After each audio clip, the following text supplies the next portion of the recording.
for 40 days, saying, give me a man to fight.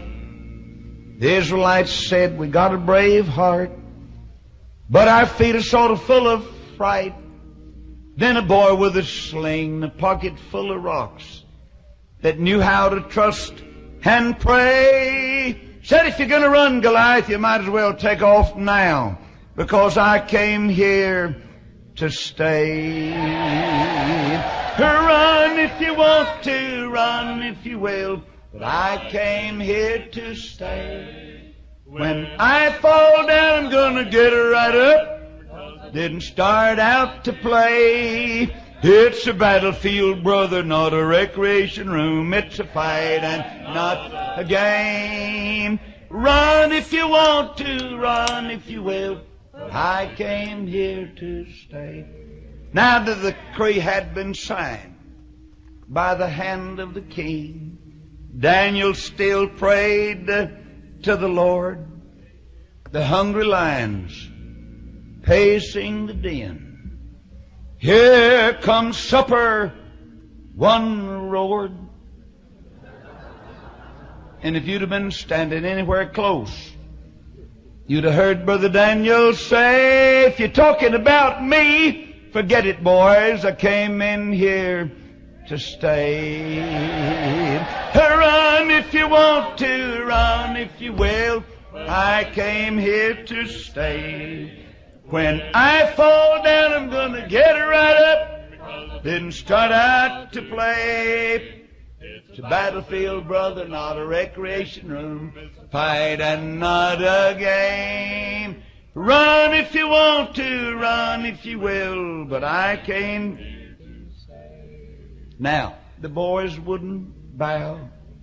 The king got mad and said, turn that old furnace up high, tie 'em up, throw 'em on in. The Hebrew boys are gonna fry.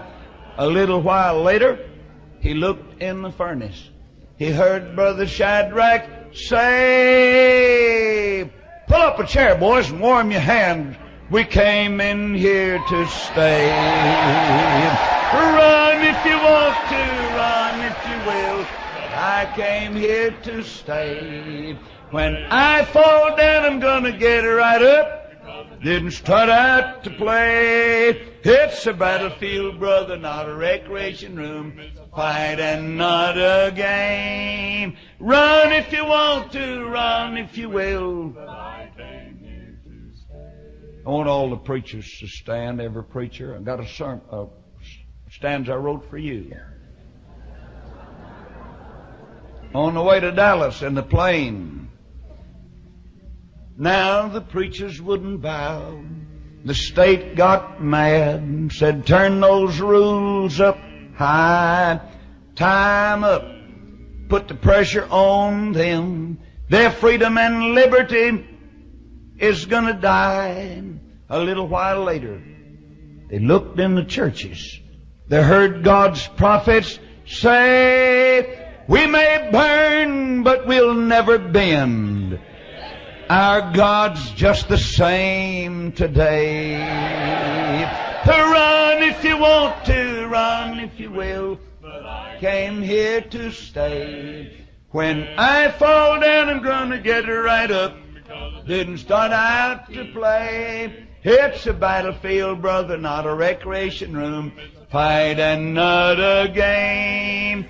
Run if you want to, run if you will, but I came here to stay.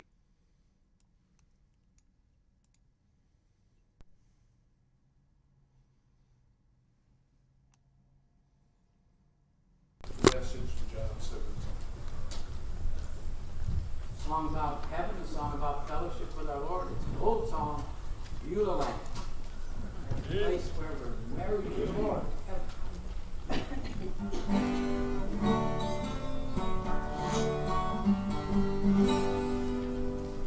I've reached the land of joy divine, and all its beauty now is mine. Here shines undimmed one blissful day, for all my night has passed away. Oh, Beulah land,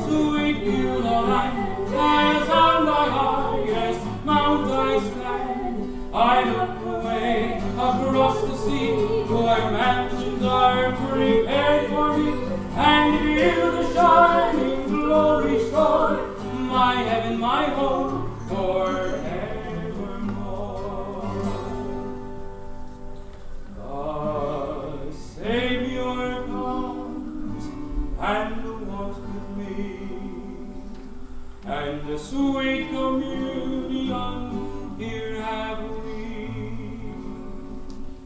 He gently leads me with his hand, for this is heaven's borderland. Oh, Beulah, sweet Beulah, as on thy highest mount I stand, I look away across the sea, where mansions are prepared for me, and view the shining glory shore, my heaven, my home, forevermore.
Across the sea, where mansions are prepared for me, and view the shining glory shore, my heaven, my home, forevermore.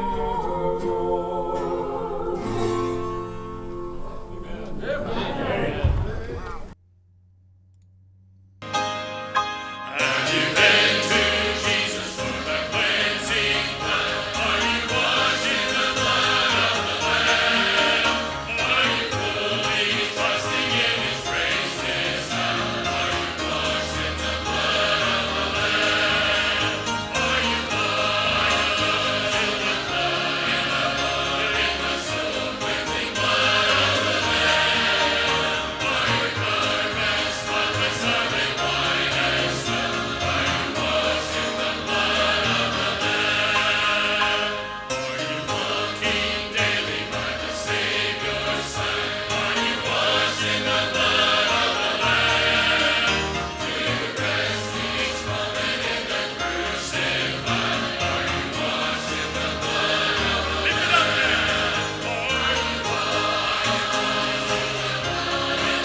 right, amen. Good question. Are you washed in the blood of the Lamb, saved by the grace of God, born again into the family of God? Wonderful Savior. We could just keep going with all these songs. They're that good, but we got to get moving. On to everything that we've got to talk about today. And boy, will it be interesting. Let's see who's on here. Yippee-ki-yay, Lego Masters! Becomes a high-stakes competition. I am super stressed out. Now we're making reality television. Lego Masters, all new Wednesdays or anytime. All right, get out of there. Stinking pop-ups. Somebody sent me a different. I got to get it downloaded on this this computer anyway, but a different browser. Anyway, well, let's see here. Brother Scott's on here. Elijah Morgan is on here. Andrea, Joe, Teresa, Jacob, Mary, Rachel, Kayla. Let's see. My wife is on here. Probably my mother, too, and probably my children listening. Let's see. Some of them, anyway. Aaron, Carl Winters, Victoria. I cannot pronounce your last name. Let's see. The Authorized Mike, who hasn't been on here very much. I don't know where he's been hiding, but he's been hiding. Colin Anderson, Stephen L. Lisa. I finally got everybody's address.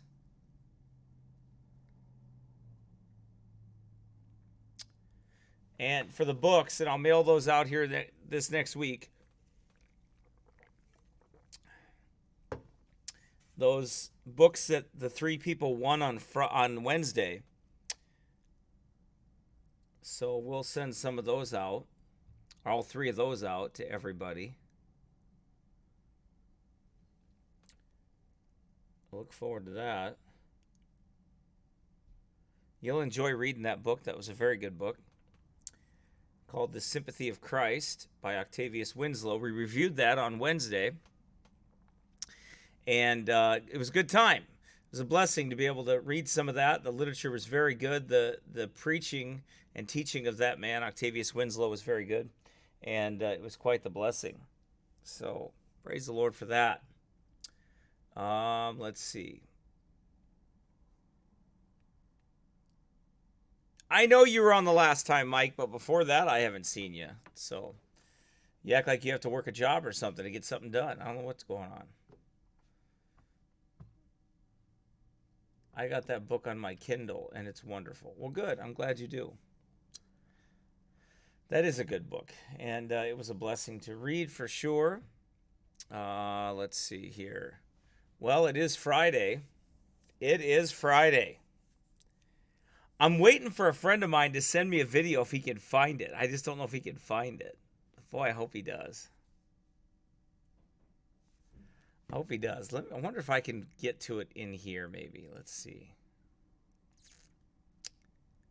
Man, it was a funny video.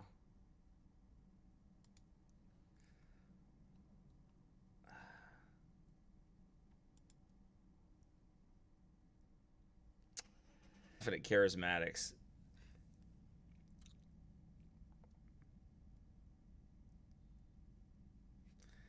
And you know, this video was a classic one on Charismania. It was classic. And that's sick.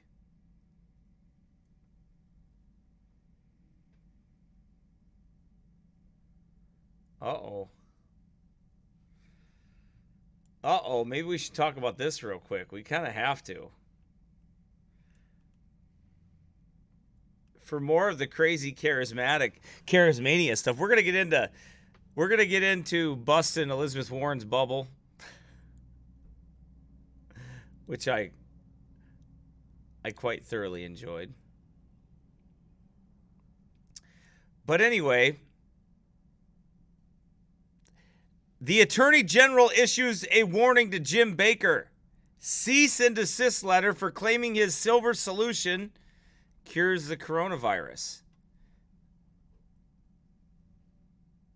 Jim Bakker is a fraud who has spent his entire life, defrauding people in the name of Christ. It's no wonder groups like Right Wing Watch continue to look poorly upon Christianity as these charismatic frauds continue to lie, cheat, and steal from the people in order to make a buck.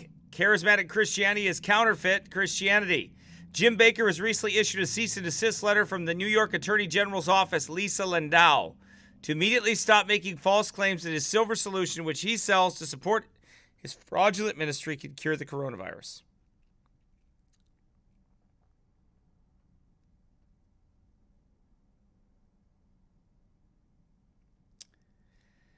The New York State Office of Attorney General is extremely concerned by certain statements made during the February 12th, 2020 screening of The Jim Bakker Show.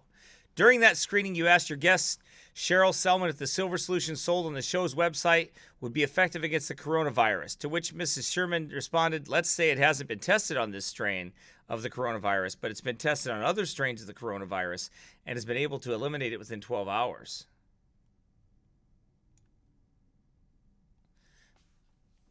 All right, so they say, no, remember, this is, let's see. Remember, this is the same.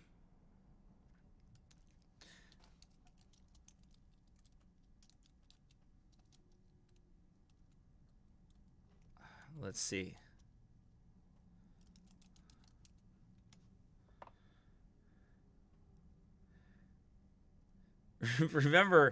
Remember, this is the same group of people, okay?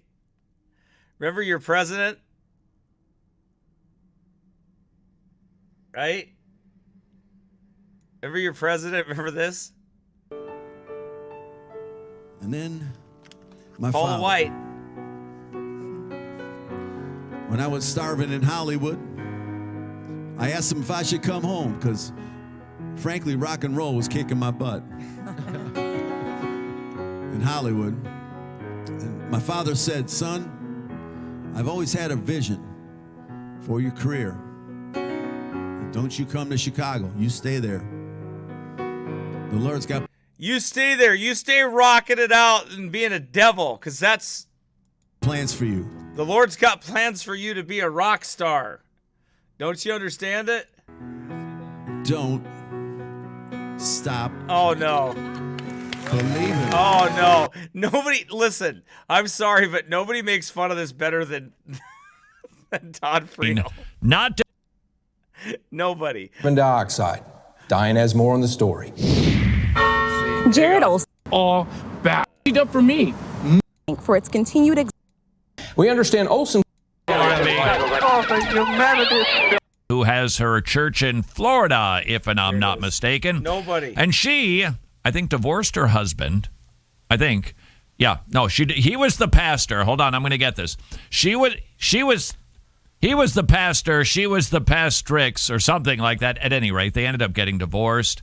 She recovered very quickly and ended up marrying Jonathan Cain, not to be confused with Jonathan Kahn. Jonathan Cain is actually the fellow from Journey. I think he plays does he play the piano? Neil Schoen is the guitar player. Jonathan Cain plays. I think they both are. Okay, then. You know too much about Journey. Player. I'm a little concerned about your salvation. At any rate, Jonathan Cain. Bringing Cain it up, and I have to keep looking it up. From Journey married Paula White. Now, just as I'm sorry, I have to show this again because Todd Friel makes fun of this better than anybody, and it cracks me up. It makes me laugh so much. Because it's true, all right? And it's because it's how people are. These charismatics are like that. And remember, it's Friday, so I have to laugh on Friday. As we feared, they would take Journey songs and turn them into worship. Lo and behold, they did. And you're about to hear Jonathan Cain play one of those worshipful tunes. Hold on. Gets better. Play one of those worshipful tunes from Journey. Look, he can't stop laughing, and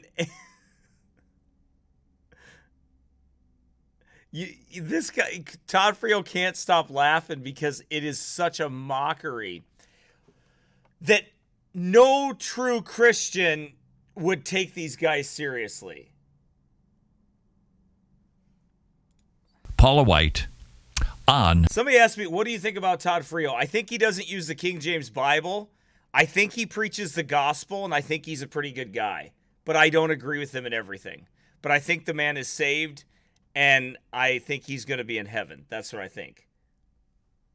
I think he's wrong for not using the King James Bible, because I don't know that he uses it all the time, but I don't think he's a bad guy. The Jim Bakker program.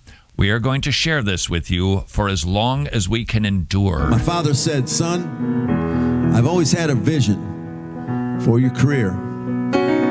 Don't you come to Chicago. You stay there. The Lord's got plans for you. Don't stop believing. Oh, no. Yes. Yes. I said, okay, Dad, I won't stop. And it's a good thing I had the best old man in the world. Yes. Who never stopped believing in me. Yes. Wait, hold on. And I've got the greatest God in the world who never stopped believing in me. Okay, let's just stop right there and all just get our stomachs under control. Jonathan Cain taking Journey's Don't Stop Believing and turning it somehow into a spiritual anthem. Kanye did it, though, didn't he? I was supposed to be talking about feminism and female pastors or female presidents. How did I get on this? I don't know. I can't help it. All right. Here's the thing. Kanye did the same thing. He turned the song Jesus Walks all about him. And he changed it, and he's by the way, if you go, which I don't recommend doing, maybe I'll change the title. You know, that's the beautiful thing about this. If I want to, I could just I could change the title, and it's totally different now. Isn't that awesome?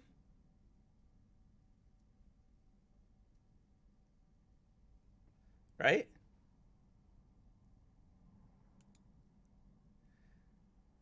Anyway. We'll probably get to that other stuff.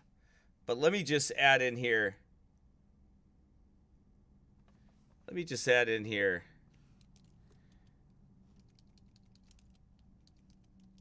Charismania.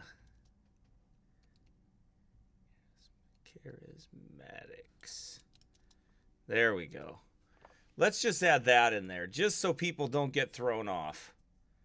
There we go. All right. Well, Kanye West is doing the same exact thing. Now, it's been a while since I've sung along to this tune, back when I was a pagan. But let me see if I can remember the words. A testimony to the power of music. She, just a small town girl living in a lonely world. She took the midnight train going anywhere. I think I've got that right. Amen. Just a small town girl. And Paula dancing like that in the background with Jimmy Bakker's wife is just too insanely like... This is the spiritual advisor to the President of the United States.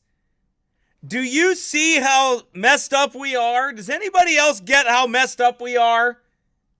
And you're all like, Trump, Trump, Trump. And I'm all like, what is wrong with you people? Do you think he's going to hit this note? Me neither. Living in a lonely world. You okay, Joey? That looked a little painful. Almost as painful as having to say that I was wrong. About him being the guitar player? Yeah, he was the piano player. That's okay, Joey. That you know, not everybody can be a talk show host and always be right. She took the midnight train going anywhere. This is not a good song, if I recall. No. Just a city boy. Uh-oh. Born to raise something strong. That any better for you, Joey? I mean, he hit it. Think about this. You're sitting here watching this, and here it is. Here's these people singing this song, and it's a worldly song, and they're trying to make, because it says believing, they're trying to make it something out of it. It's just insane. it, but you could tell that he knew how badly he missed the first one. Ooh, it took the midnight train going anywhere. Okay, now tell me, what does this have to do with believing? Nothing. Oh no, Paul is getting into it. This is getting scary. Oh, what happened there? A singer in a smoky room. What's the matter, Joey? You got a grimace face going on. Oh, the crowd applauding when he just kind of mangled it. Come on, help me out. The smell of wine and cheap perfume. Look, Paula White is singing about a smell of wine and cheap perfume. Are you getting this? I mean, I know I've talked about this before, but it's just, it becomes more and more relevant.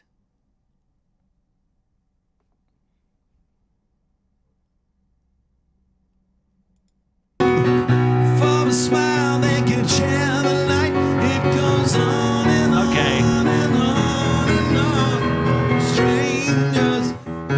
Now, if you recall, the setup for this, the setup was my dad never stopped believing in me so I could become a member of Journey and marry Paula White. And my father in heaven never stopped believing in me.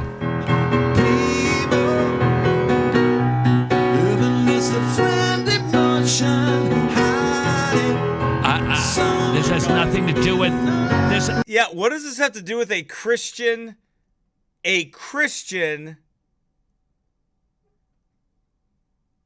broadcast, a radio, or I mean a Christian broadcast by a former pastor that does this talk show that sells, I don't know, beans and bullets, whatever he sells, and magic elixir. So this guy gets in trouble for scamming, and Paula White's on his show. Oh, wait. Hold on. Wait a second. I was talking and I actually missed that myself.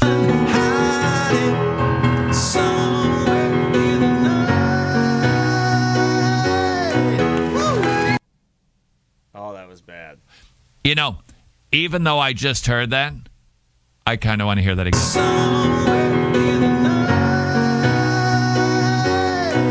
Okay, then. Now hold on, this gets worse. You can hear the people clapping. Some of them, look a little bit perplexed. Paula White is kind of dancing behind him, and Jim Bakker looks like he wants to eat some of his stowaway food. Don't stop believing. Got the word believe in it. Hold on to that feeling. Street light people. Look at that lady. That lady's like scared. She's like, what is going on?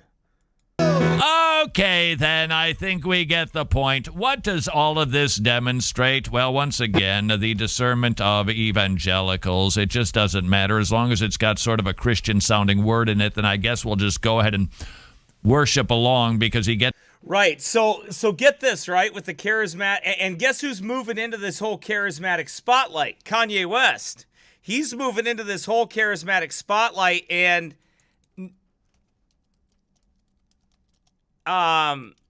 he's with these charismatic leaders. Remember I showed you, by the way, if you go to Kanye West, if you go to his Facebook page,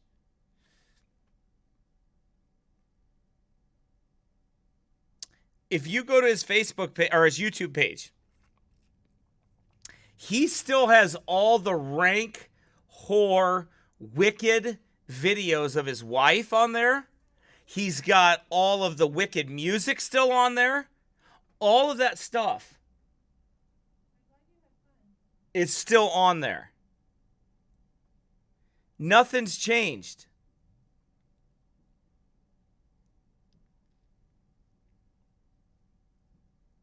Nothing has changed. He's still doing the same stuff.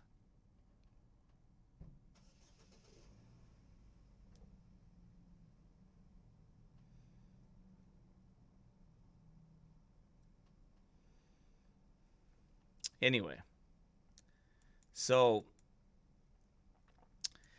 there's your Charismania. There's your Charismania moment. Brought to you by Pastor Cooley, by way of Todd Friel. Let's see.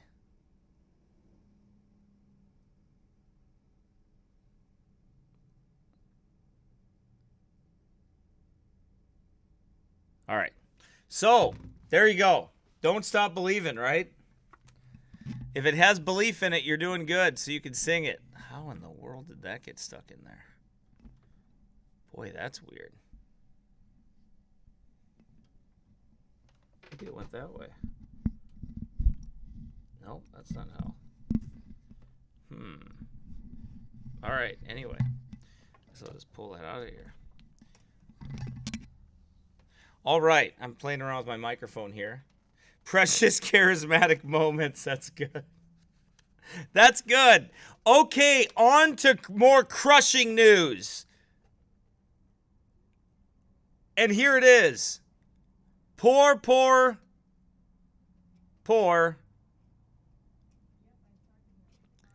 Elizabeth Warren.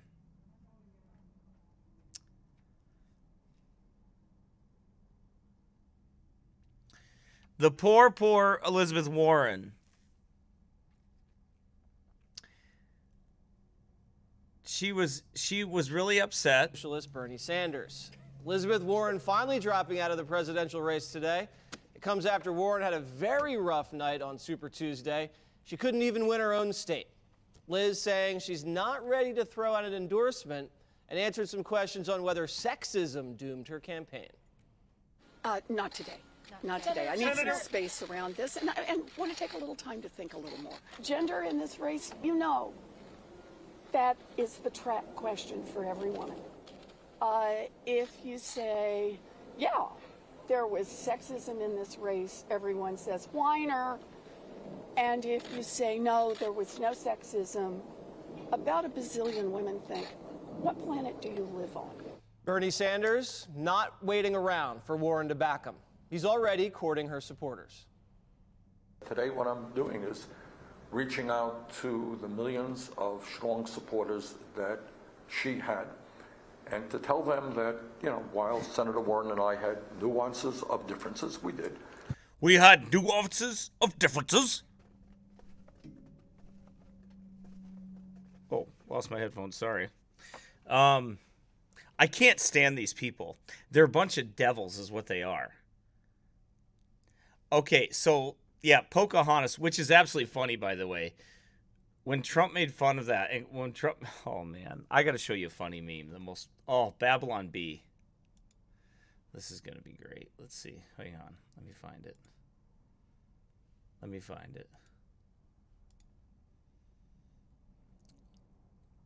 Here it is right here. Oh, my goodness.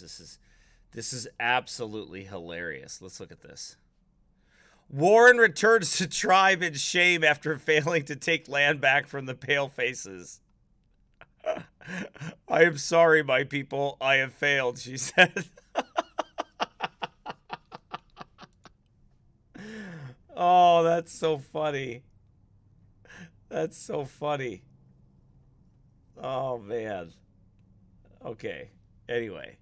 Okay. Let me go on record to say that I am one of those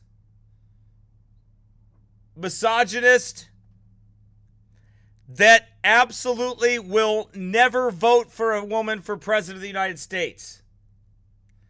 I am one of those men that I fundamentally believe,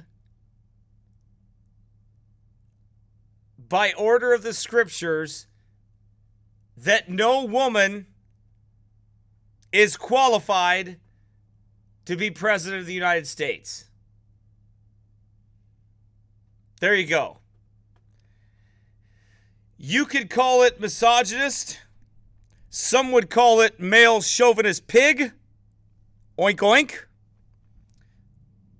Some would call it a Bible position.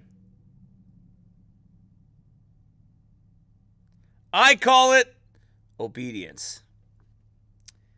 Because I do not believe, back to Bernie, I do not believe that they are qualified. I don't know. I'm not a misogynist. I used to be a massage therapist many years ago.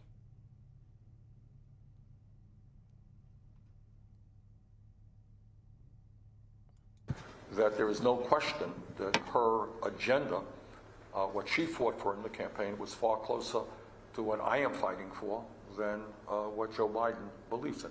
And we would welcome those supporters. And before we get our reaction, let's just take a quick trip down memory lane. Like anyone who's being honest with themselves, I know that I have made mistakes. Oh, no. I am not a tribal citizen. I am not a tribal citizen. She said she was a... She said she was an Indian. So she took the DNA test. It was like 0.0000001. So Trump calls her Pocahontas and called her a liar. I'm telling you, politics is better than the WWE. Oh, no. A billionaire who calls women fat broads and horse-faced lesbians. Well, I don't think it's very nice to call any woman a fat broad.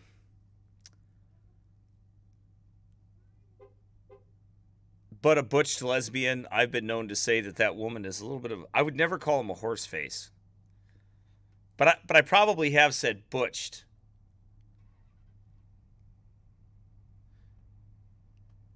Hannah, we will not talk about your claimed right to collect an eagle feather when you were a child.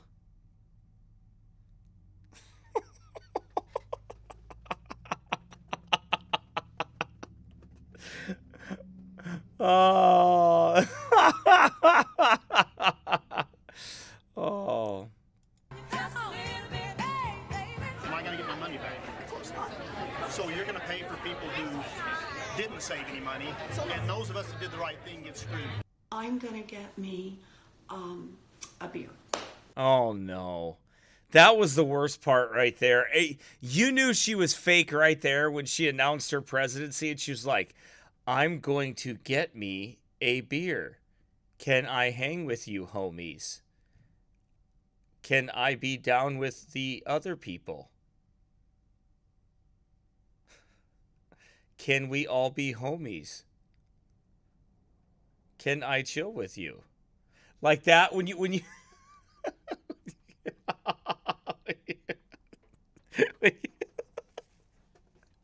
when you hear, yes, it is 2020 and it is election time, and you have to remember, I'm gonna have to go through all of it.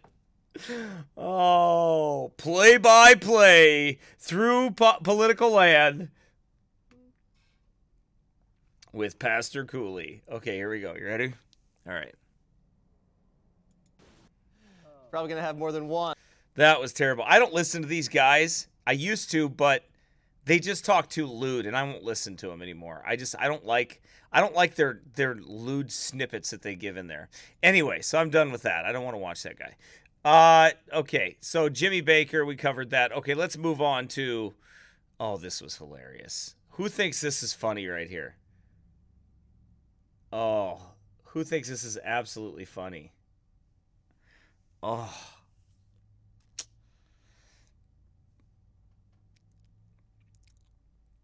This is a Babylon Bee article. Having dropped out of the presidential race, Elizabeth Warren rode in solitude back to her reservation, having failed to take the land back from the palefaces. I am sorry, my people. I have failed, she said somberly, a single tear rolling down her cheek. The white man still holds our land, and the very trees cry out against them. May Great Spirit grant us another chance in 4 harvests. The Cherokee people looked confused, and she clarified that means years, according to the Indian Dogbook. Oh no. Oh, that's funny. Oh no, she's not senile. She just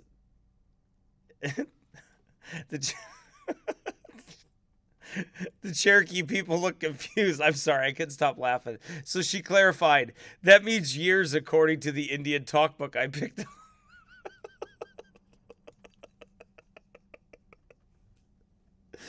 Oh. Oh, man. Okay.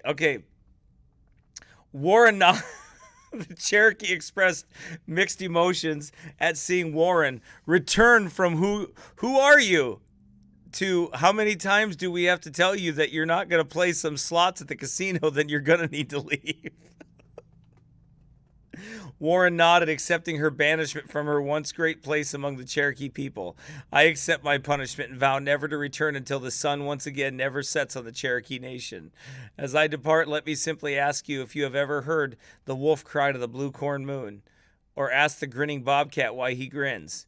Wait, now you're just quoting Pocahontas, one tribal security guard said. All right, lady, let's go. The buffet is having crab legs tonight, but other than that, you're going to have to scram. At publishing time, Warren had sought advice from grandmother Willow as to who it is that she should endorse. Oh, man. That is funny. Okay. Rachel Maddow. She's on this. Here she's on Elizabeth Warren. This is the whole issue here. See, what they use is feminism. They use feminism to try to shame men into voting for women. That's what they do. So then if you don't vote for a woman, then you're obviously against women. Well, I'm against women taking roles that God never gave them to take. I'm absolutely against that. Sure I am. The problem is there's not enough men that will stand up and say, no, I don't like that, because they're afraid of what women will think.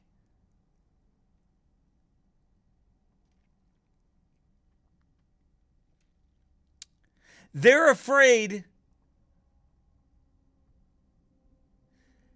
of what women are going to think. Men are deathly afraid of women in this country. They are absolutely, especially with the rise of the Me Too movement, when they can get accused of anything.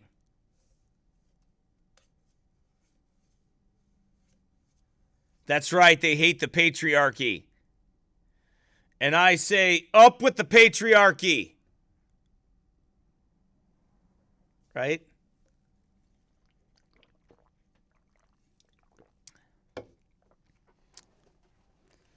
That's what I say.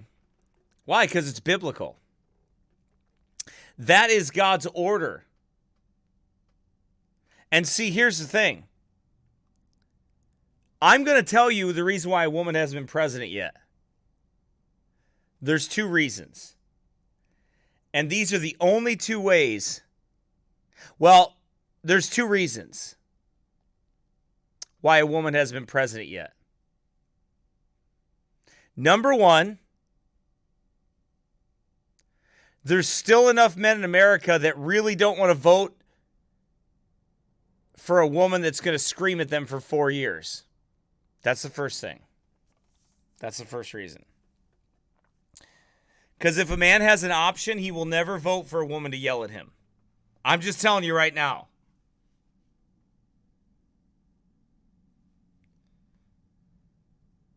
Right? Look what Solomon said. Solomon said,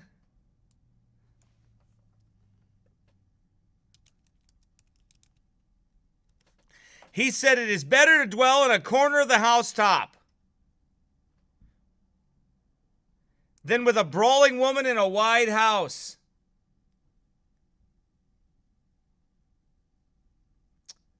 Solomon knew, and I suspect it had something to do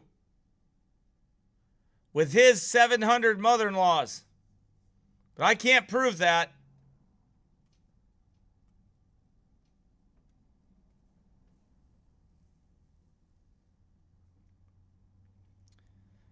Anyway, the second one is, it is better to dwell in the corner of the housetop. Oh, it's the same verse actually, with a brawling woman in a White House. And in a White House. Oh, this one adds the and in there. The brawling woman. How about this one? Here we go. It is better to dwell in the wilderness. Okay, are you following me? Solomon's like, put me in the wilderness to get me away from this contentious and angry woman.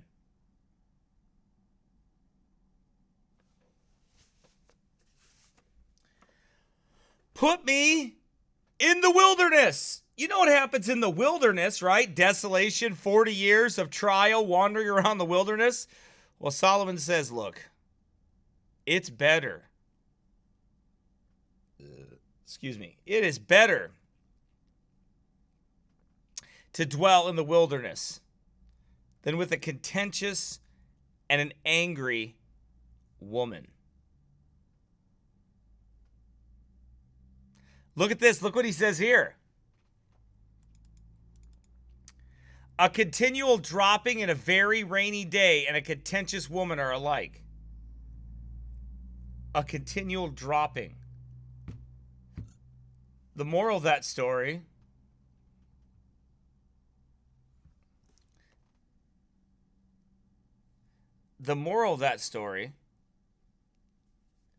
is that you should not nag your husband. That's the moral of the story. Okay, so that's the first reason I said. You know what the second reason is? Here's the second reason, okay? You ready? All right. Hang on, let me get comfortable here. The second reason is there hasn't been an attractive enough one yet. That's why. Because Americans are completely superficial. And if the woman looked good enough, they'd probably vote for her. I'm not kidding. They probably would. Because we are that superficial in America. That's just it. That's why. I mean, okay, for instance, take Hillary. Nobody was really going to want Hillary to be president. Nobody wanted to hear an ugly witch scream at them. A nasty woman like Trump called her. Nasty. Nasty woman.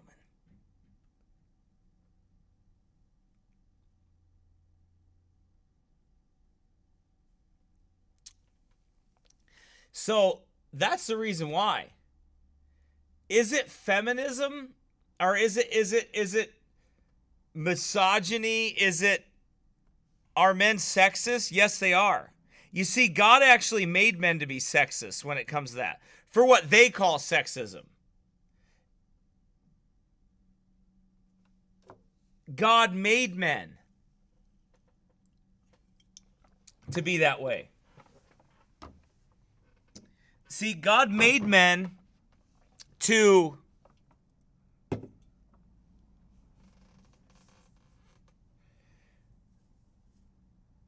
not to desire women to rule over them, because he created them the other way, that men would rule over women.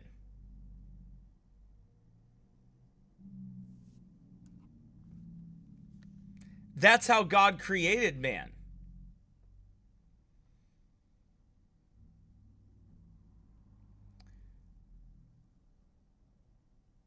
So, with that being the case, it is very natural for men not to want to vote for a female. I mean, it is natural.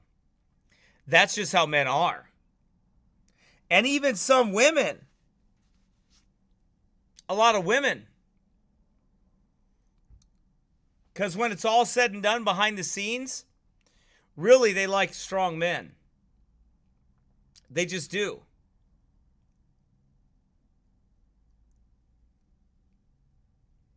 And people might ask me, okay, so what would you do if a staunch conservative woman was up there and against Bernie Sanders? I wouldn't vote for anybody.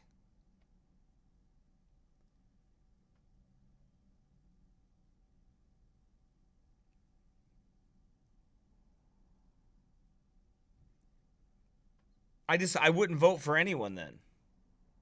Or I'd write in a vote. But I wouldn't vote for the woman. I just don't believe it's right. I didn't even vote for female senators and all that.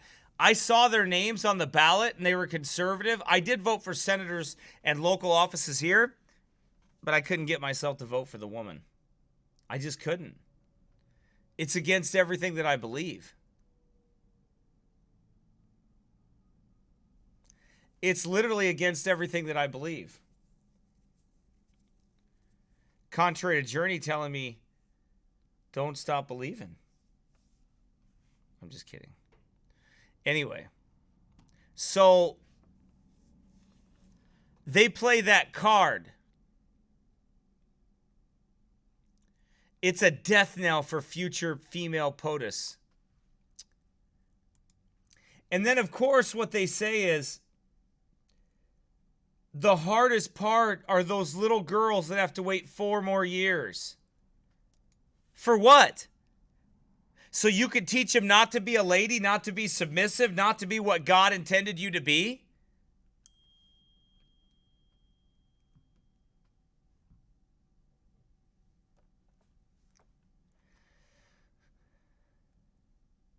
See, I don't look at my daughters and say, you can be whatever you want to be. Because I don't believe that.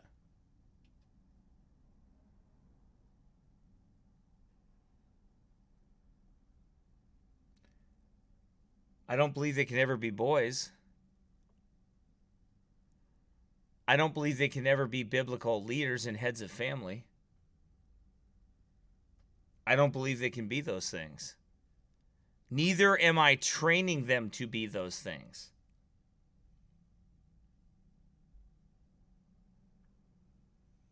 Somebody asked me, Pastor Cooley, will you be voting in the upcoming U.S. elections? And what biblical principles can Christians use in choosing candidates? Probably not going to vote for president. Probably not. I probably will vote for senators. I probably will vote for House reps, things like that.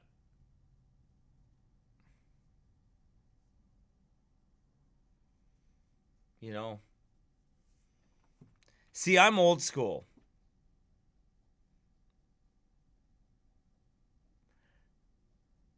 I really go all the way back to the fact that where America made its greatest mistake was letting women vote. Because there would not be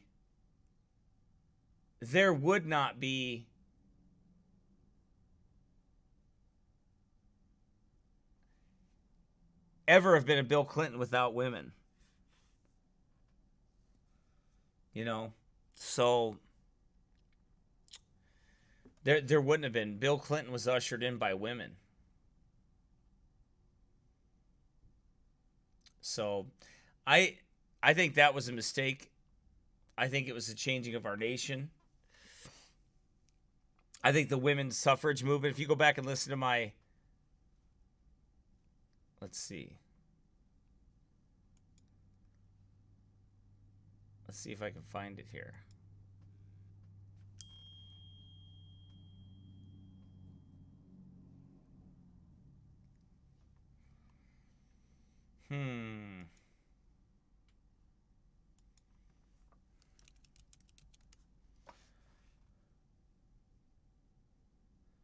The evil fruit of feminism, the menace of feminism. Oh, you want to know one of my favorite sermons? Man, I was such a nice guy in this sermon too. was this one right here. Turn your Bibles to Isaiah chapter 3.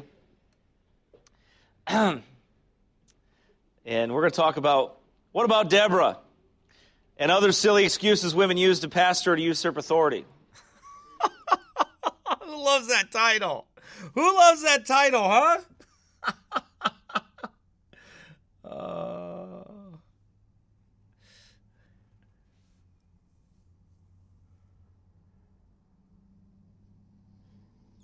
Somebody asked the question, wait, why shouldn't women vote? My question is, wait, why should they?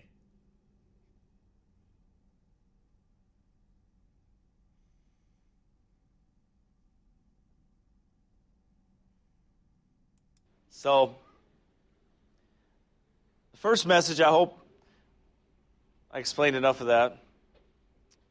It's pretty simple. I mean, you can only explain the same thing so much before just the hearer just doesn't want to hear it, right? But, what's that? It is, isn't it?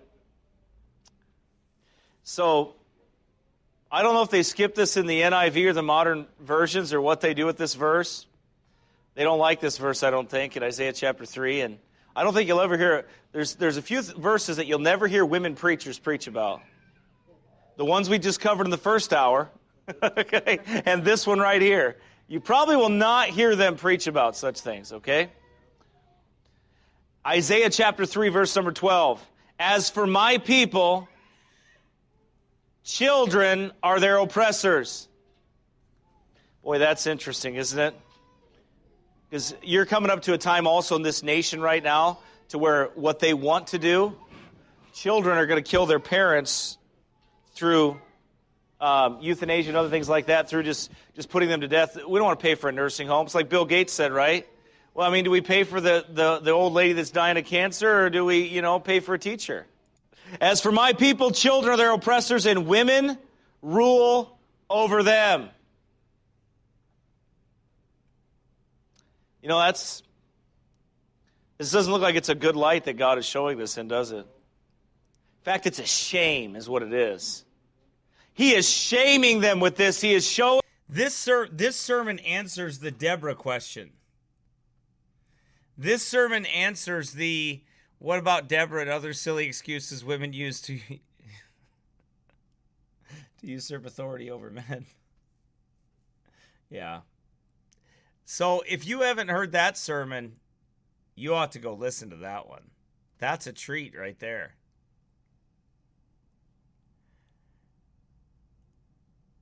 And who could forget this old classic? Are you a brawling, angry, or contentious woman? Oh, that's a wonderful title. How about this one? Wow, that one's got a lot of downloads. I haven't been keeping track of these at all. Huh. Biblical Feminism, Woman's True Work. Another classic. Oh, here's one. I forgot I did these in 2017. I mean, I didn't forget, but I mean, I'm remembering that I did those in 2017. Feminism infiltrates the church.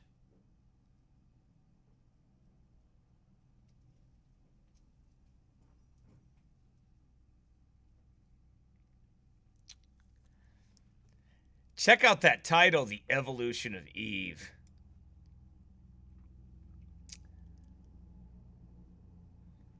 Look at that, 162 minutes. Holy buckets. That's 2 hours and 40 minutes.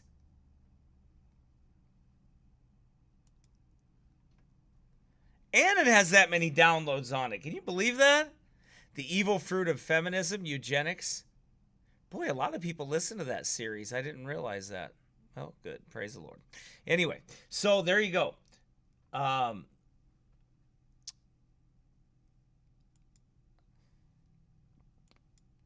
right.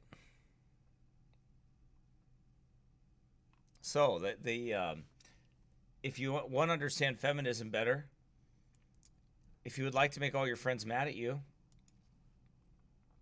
send them that sermon.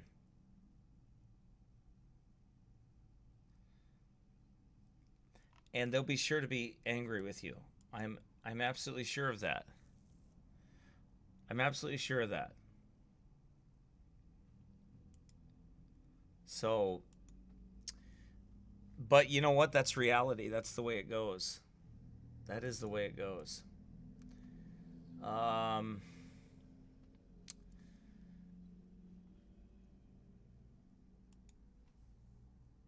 But they will use any card they possibly can to kind of push a man. But here's going to be the real test. Here's what you're going to see as the real test. Sometime it's going to happen. I mean, it's really going to happen in the forefront. All right? That the leader of the Republican Party is going to be a woman. All right? The leader of the Republican Party sometime is going to be a woman. And they're going to all get behind this woman. And when they do, all the evangelical pastors are going to get behind this woman. And then it's going to be called out as to exactly where these guys stand. They're going to be like, but abortion, but this issue, but that issue, but this issue, or that issue. And it's all going to trump God's simple order.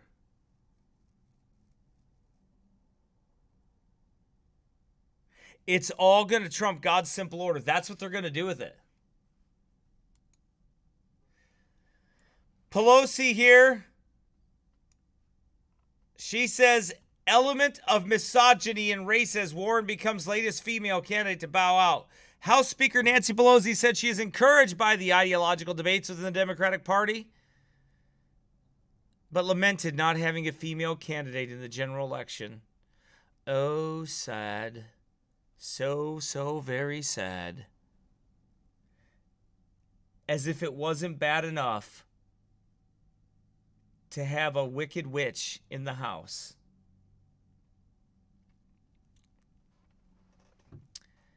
House Speaker Nancy Pelosi said she encouraged that. Pelosi said during a Thursday press conference that there were great candidates, touting Elizabeth Warren and Amy Klobuchar, but hypothesized as to why they came up short. I do think that there's a certain element of misogyny that is there, and some of it isn't really mean-spirited. It just isn't their experience, Pelosi said. She claimed that some people have their own insecurities that prevent them from voting for a woman. I don't have any insecurities about it, lady. I'm not insecure about it. I think you're a raging Jezebel. I think you're a witch that flies on a broom. I think you drink blood. That's what I think you people do, okay? I think you're a bunch of devilish witches. And I think it's an absolute rot gut shame that that Republicans are running women all over the place. I think they're a bunch of cowards. I think they're spineless for doing it. I think they're pitiful men. That's what I think. Pitiful. By the way, look. Don't believe me? This is coming. Watch this.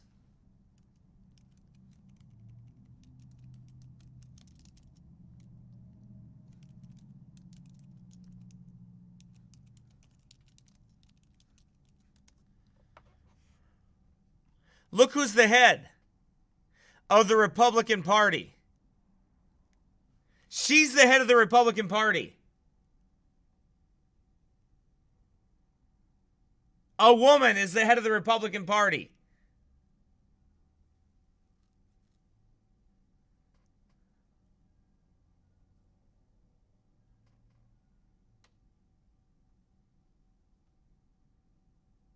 Look who she is. Was born as Ronna Romney. McDaniel is the third of 5 children born to Ronna Stern Romney and Scott Romney, the older brother of Mitt Romney. She is the granddaughter of the 3-term Michigan Governor George W. Romney.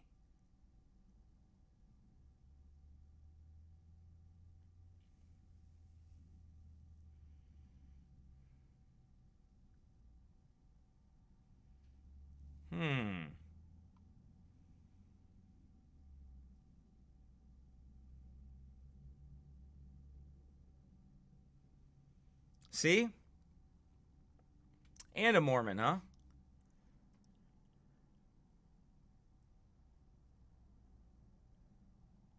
So, think about this. So here's the head of the Republican Party. The chair of the Republican National Committee is a woman.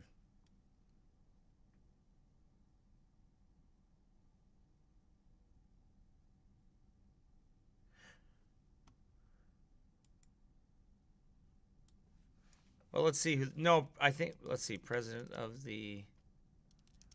I think she's the main spokesman. Let's see who the president of the NRA is. Yeah, here it is. There's 65 NRA presidents. I think she's the American spokesperson.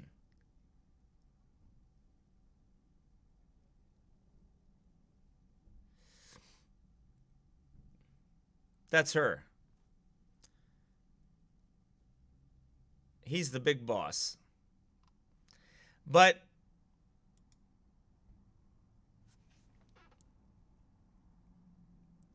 why are all these women running everything?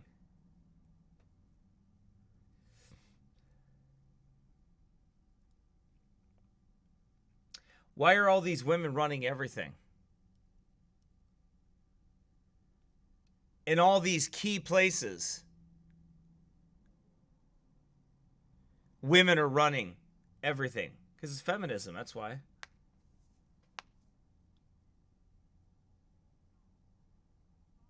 It's just feminism. And it's feminism running amok everywhere.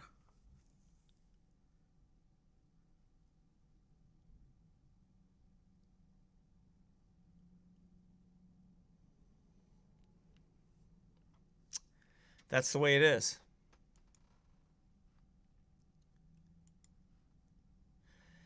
She says, every time I get introduced as the most powerful woman, she said, I almost cry because I'm thinking I wish that were not true. I so wish that we had a woman president of the United States, and we came very close to doing that. Warren also, let's see, I do think there's a certain element of misogyny that's there.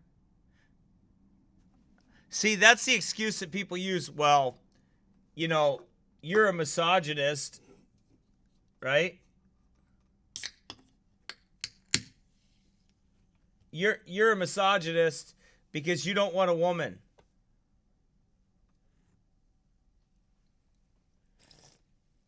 Right? That's what you are.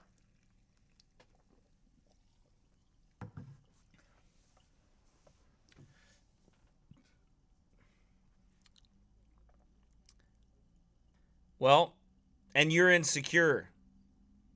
No, I think men ought to do man jobs and women ought to do what God made women to do. I still believe that.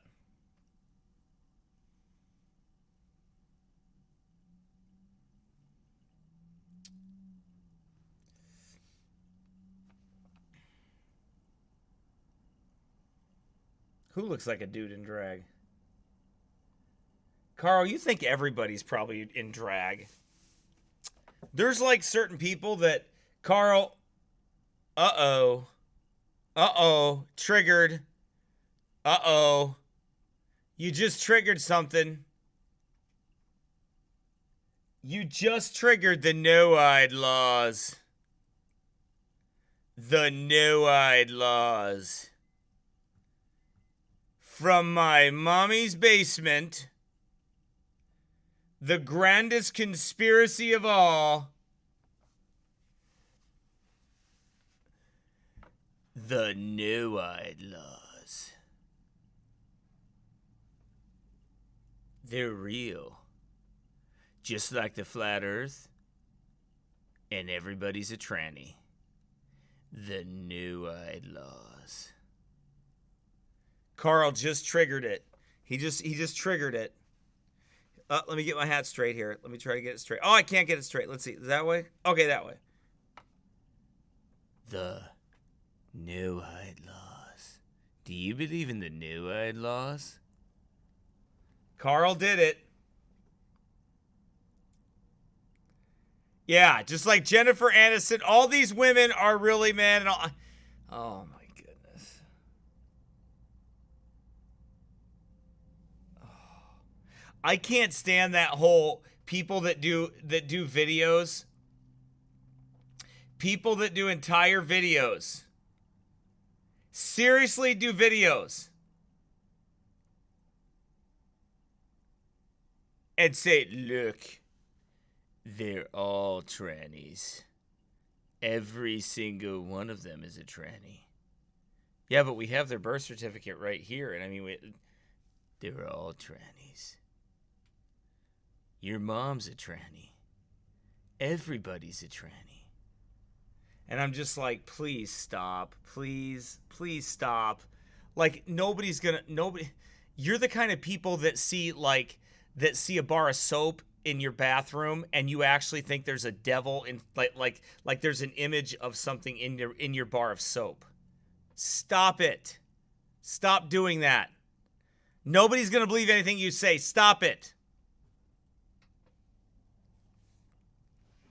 Oh my goodness, Joe, I'm telling you, it's like, oh, stop. I saw a video that showed how Angelina Jolie is a shape-shifting reptilian. Stop. Oh, I hate it. I can't stand it when people do it. I'm like, stop it.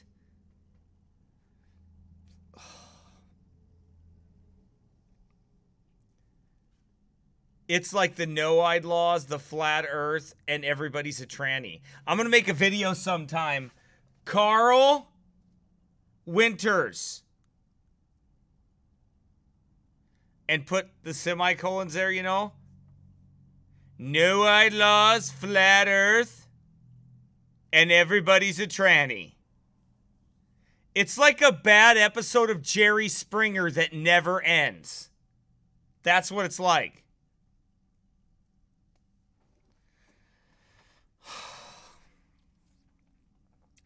Okay, I'm going to try to move on. I'm going to try to move on. I'm going to keep going here. Back to my article here.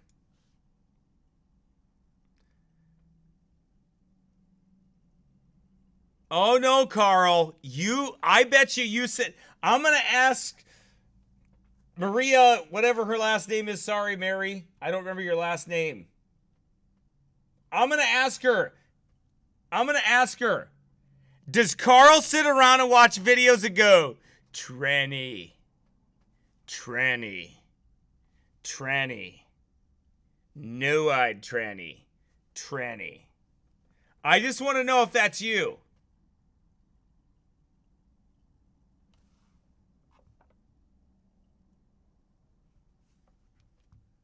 I want to find out if you sit around watching videos going, tranny, no-eyed tranny, flat earth tranny, all trannies.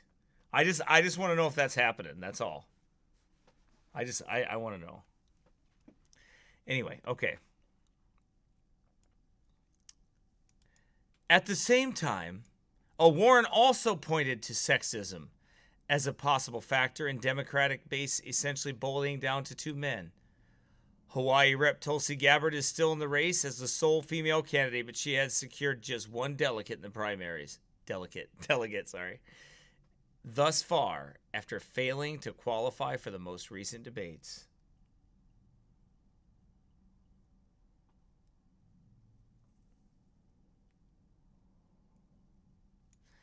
At the same time, Pelosi said she believes that the American people are ready for a female president. And said she was surprised that the U.S. has a female Speaker of the House before having a female president. Well, it is a downright shame, of course. I mean, it's embarrassing. I mean, I'm embarrassed that we have a female Speaker of the House. Mary is clapping, which leads me to believe that no-eyed Carl is pointing out trannies in videos to Mary while he's sitting there watching them. Hey, Mary, Check out the tranny. Look, Mary.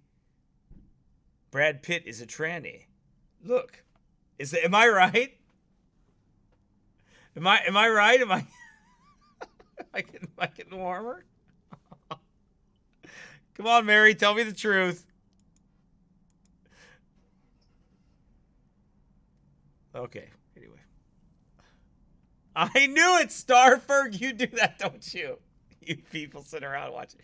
Tranny. That's a tranny. I can't stand that. All right, anyway. It's almost as bad as when people send me 1,000 flat earth videos. Okay. Pelosi said she expected the general public to have been more ready than members of Congress to have a woman in charge. Really? Because I don't think so. Every time I get introduced as the most powerful woman, I almost cry. I do too. I happen to agree with her. I almost cry too. Every time I have to see her and listen to her, I almost cry. Looking to the remaining frontrunners, Pelosi was quick to brush aside the notion that she is concerned about the polarization of the party, now represented by the Democratic Socialist Sanders and the establishment candidate Biden. I'm encouraged by the debate that is taking place, that I hope will take place now with clarity between two people. Here's the one thing: I'm so proud to be a Democrat, because to be a Democrat is to respect other opinions. You liars! She said, adding that our diversity is our strength, but our unity is our power. Aw, Mary told the truth! Mary told the truth. I knew it. How did I knew it was No-Eyed Carl. Giving the stink eye, the one eye to the trannies on there, and being like, there's trannies in that video, Mary. Let me break this video down for you. It's almost like you think I'm in the room because I know that so well. Right, Carl? You're like, how does Pastor know I do that? How does he know I do that?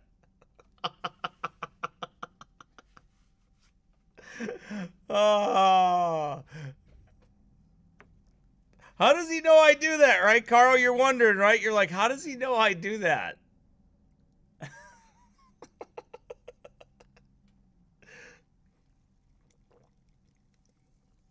All right. Here's the thing. I'm so proud to be a Democrat. I'm not. Pelosi pointed out that differences within the party are small compared to the chasm between them and President Trump. When Warren announced the suspension of her campaign Thursday, she said she entered the race believing there could be a middle lane between the progressive and establishment wing of the party, and was disappointed that this was not the case.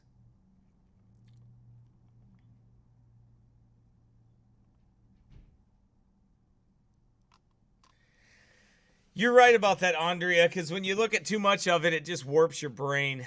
Look what happened to Alex Jones. That guy really got warped. Okay, let's see here. Let me go back. Let's see.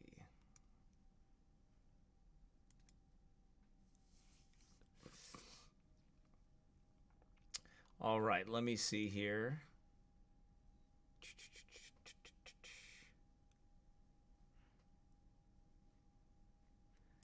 See? How about a song? That's what we'll do. Let's. Oops, wrong one. There we go. There we go. Let's see. I like this song, even though I don't like who sings it. Get close. Oh, I hate advertisements. Let's do this. 1 1,000, 2 1,000, 3 1,000, 4 1,000. Skip the ad. Master, the tempest is raging, the billows are tossing high. The sky is overshadowed with blackness, no shelter or help is nigh.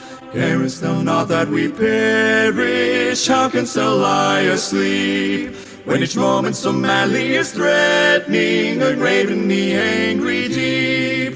The winds and the waves shall obey thy will. Peace, be still, be still, be still. Whether the wrath from the storm-tossed sea, or demons or men, or whatever it be, no waters can swallow the ship where lies the master of ocean and earth and skies. They all shall sweetly obey thy will. Peace, be still, peace, be still. They all shall sweetly obey thy will. Peace, peace, be still.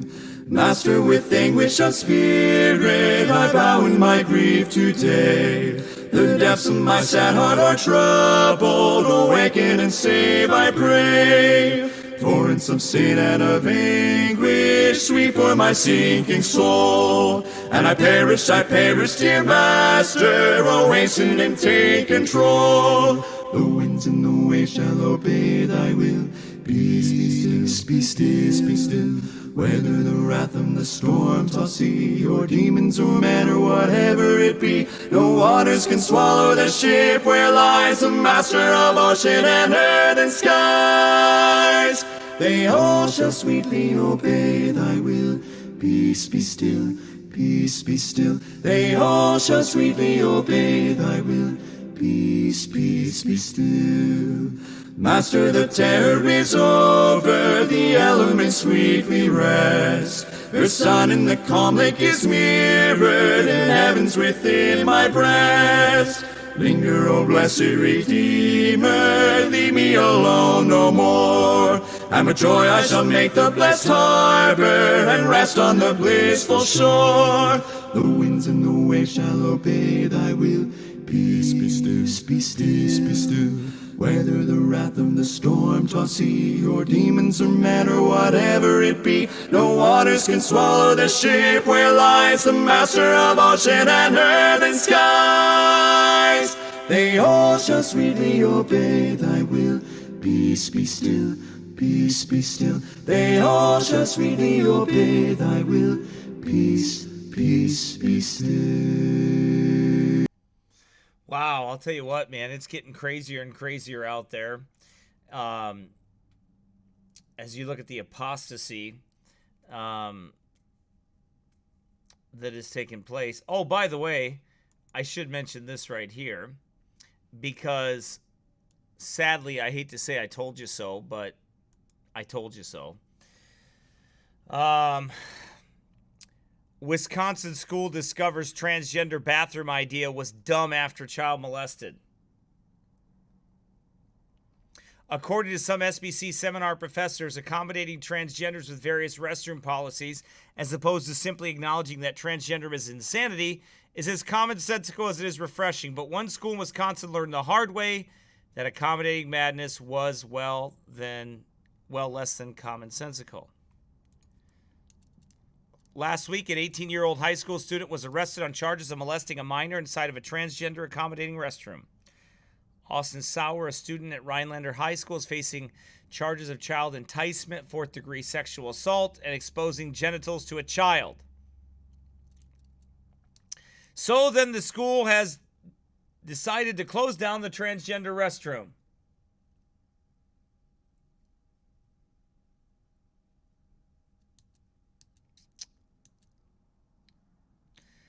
The Family Research Council has compiled a list of 21 incidents that have happened because of the transgender accommodation laws enacted around the country. That it takes a case of child sexual assault to undo the insanity around these stupid laws and accommodations of derangement syndrome and self-delusional mental illness in itself is maddening. Yep.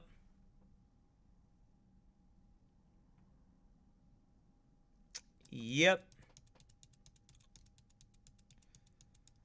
That is what these evil people want.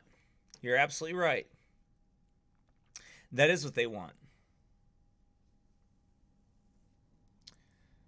But, I mean, it's surprising they're all having like gay day here, because former pastor at Flagship Southern Baptist Church in Georgia marries another man.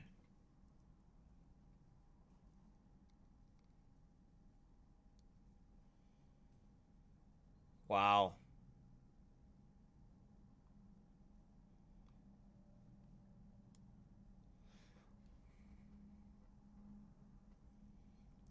Wow. Little did the unsuspecting congregation know Blankenship was a sexually confused homosexual who would rather sodomize or be sodomized by another man. Eventually, in June 2019, he carried out his fantasy and married another man, which is absolutely disgusting and gross, but he did it anyway.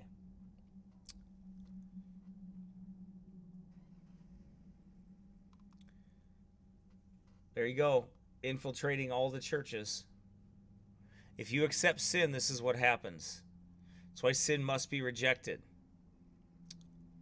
All sin, all fornication and sin must be rejected. Let's see, I saw another one here that was a little surprising, actually. Here it is.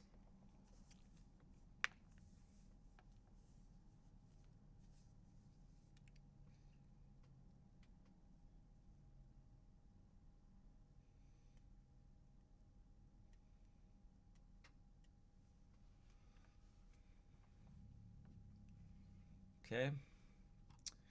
The movement invades the Mennonite churches. Pastors shift is a gay Christianity. Conference held by a ministry called Lead Them Home that seeks to change how the church views homosexuality and pushes for fully inclusivity of gays, lesbians, and other sexually confused individuals. Many of the posture shift speakers and team overlap with the Revoice Conference, and one conference was even held at the Southern Baptist Church. While the ministry claims, according to their website, to hold a biblical ethic on sexuality and marriage, the notion that they actually practice what they preach is clearly absurd. For example, look at Leslie Hudson Reynolds, the ministry's gender identity ministry director. A simple glance at her shows she doesn't hold the biblical worldview. Look.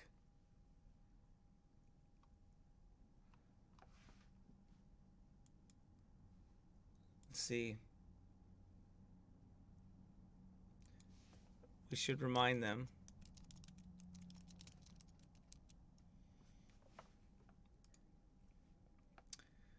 I suppose, every so often,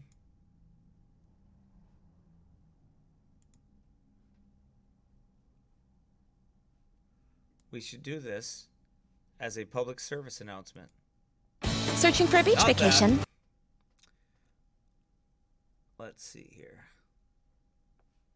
Let me move this over here. Move that there.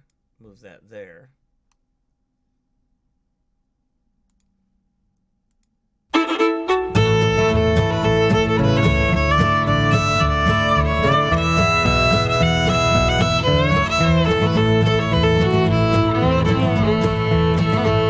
Well, I turned on the television just to watch the evening news, and what I saw on there made me want to crawl right through the tube, cause they were talking about this wedding, but they only showed 2 men, so I fired off this little email with some words just for them. Come on down to the farm, come on out to the barn, you won't find 2 roosters walking arm in arm. They couldn't make no chicken, they don't lay no eggs to hatch. When God said love your brother, I don't think he meant like that.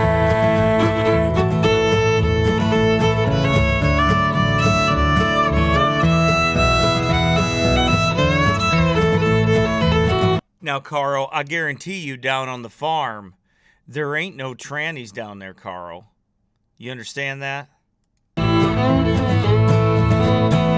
Well, in that little email, I began to tell them how 2 mares can't make a stallion, 2 bulls can't make a cow. It takes a male and a female for the species to go on, and there'll be no reproduction if the plumbing is all wrong. So come on down to the farm, come on out to the barn, you won't find 2 roosters walking arm in arm. They couldn't make no chicken, they don't lay no eggs to hatch. When God said love your brother, I don't think he meant like that.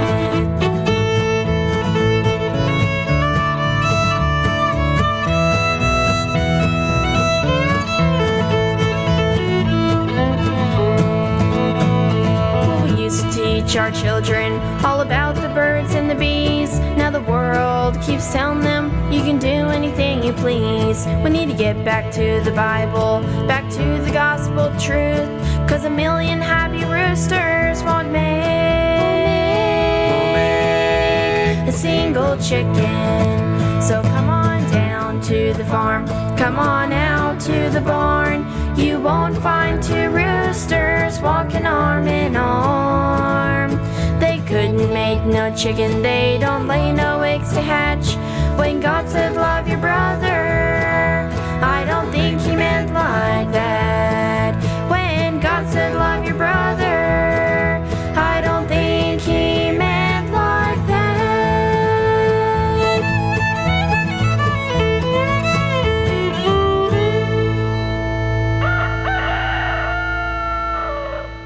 You know, that reminds me of something. If I can get to it. Let's see here.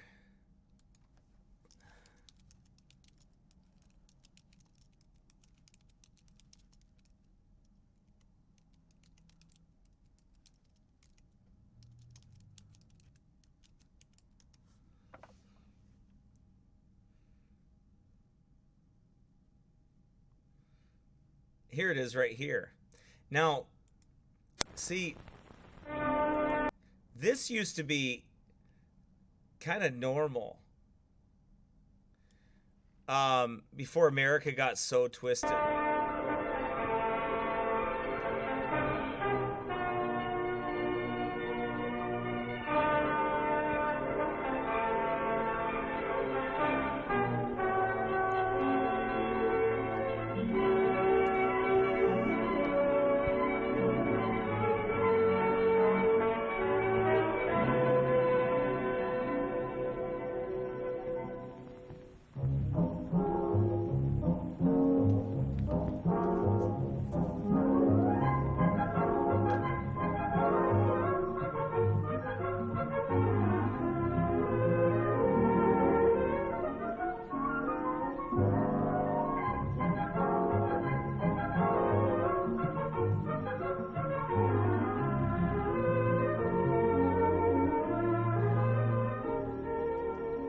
I'm Lieutenant Williams, a police officer attached to the Juvenile Division. I'm on my way to Monroe Junior High School to talk to a group of young people. That looks innocent enough, doesn't it? Lots of young people hitchhike. Seems like a good way to get from one place to another. But sometimes there are dangers involved that never meet the eye. Let's take the case of Jimmy Barnes. Jimmy played baseball all afternoon, and he didn't feel like walking home, so he decided to thumb a ride.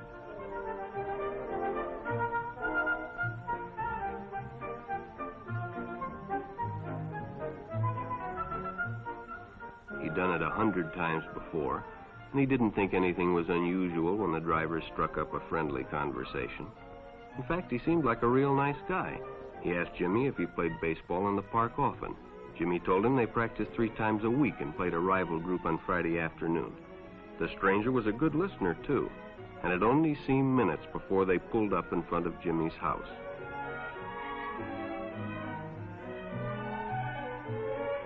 When Jimmy got out, the stranger gave him a friendly pat.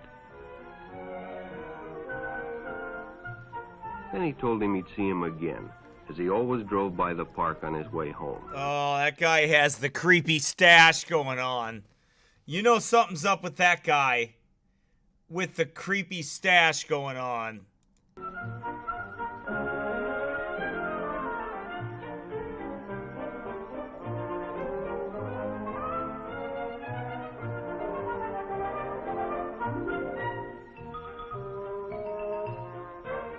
Sure enough, the following day when Jimmy finished playing ball, well, the man was there waiting.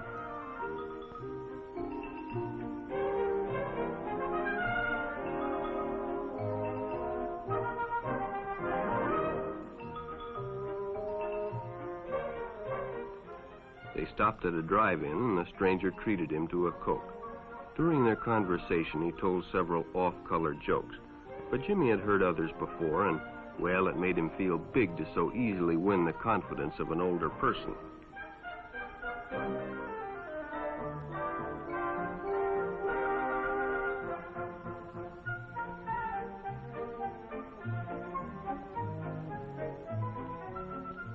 following Saturday they went fishing together. By now they were using first names. Ralph said it was more friendly. So basically what they're doing is they're teaching you what is, yeah, he's just grooming the kid, Lisa. That's exactly what I was saying. That's what he's doing. You know, and not everybody out there is like that. There's some good, decent men out there that, you know, weren't like that. I mean, not everybody was like that. There's grandpa types. I mean, I grew up with a guy that was older down the street, a neighbor. My brother and I hung out with him, and he was a great guy. I mean, he's a normal guy. He owned Springfield Armory, or he worked at Springfield Armory. He owned Rock Island Armory. He was a great man. Still a good guy. And I mean, so not everybody's like that. My Uncle George was a good guy. He never had any kids of his own because my aunt couldn't have children. And he would,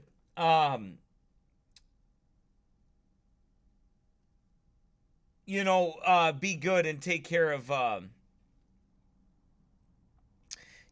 be kind to kids and stuff like that. But he didn't, he never hurt anybody or anything like that. But this was here. But, well, he was curious. What Jimmy didn't know was that Ralph was sick. A sickness that was not visible like smallpox, but no less dangerous and contagious. A sickness of the mind. You see, Ralph was a homosexual, a person who demands an intimate relationship with members of their own sex. But by now, Jimmy felt a fondness for Ralph, and they continued to go places together. Ralph was generous and took Jimmy many interesting places and did many nice things for him.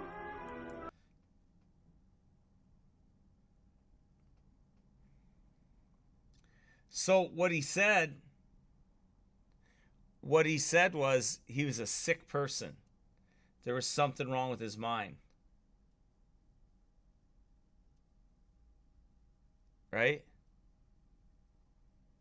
There was something wrong with his mind. He was a sick person. I like it. This video goes, one never knows when the homosexual is about. So anyway, but the point of that is that, yeah, that was the, that was what happened. Now, speaking of the bathroom battle, who remembers this? Carl mentioned this. You're talking about what bathroom somebody is supposed to go to. Which bathroom they need to go to. It's just, to me, it's unbelievable. I can't imagine that we have gone that far. I mean, would you ever thought about it 15 years ago that a preacher would even have to preach a sermon like this? I mean, just to deal with this.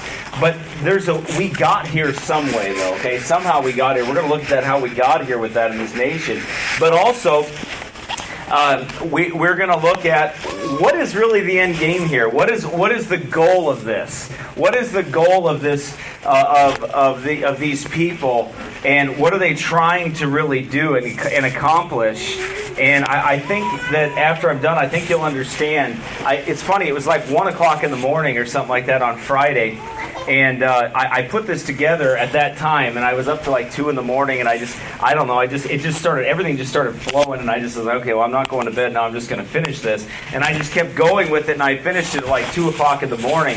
And it really made a lot of sense to me as far as where we're at today. Amen. Yep. Right. Amen? Amen.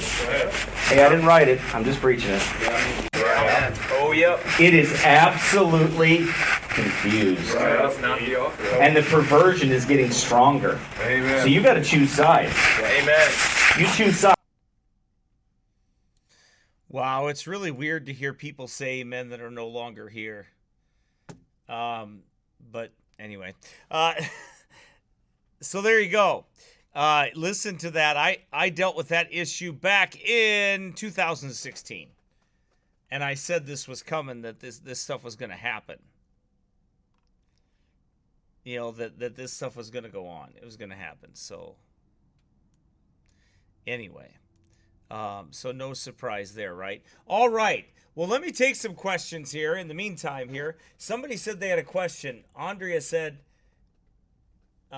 she had a question. So we'll get to a question here.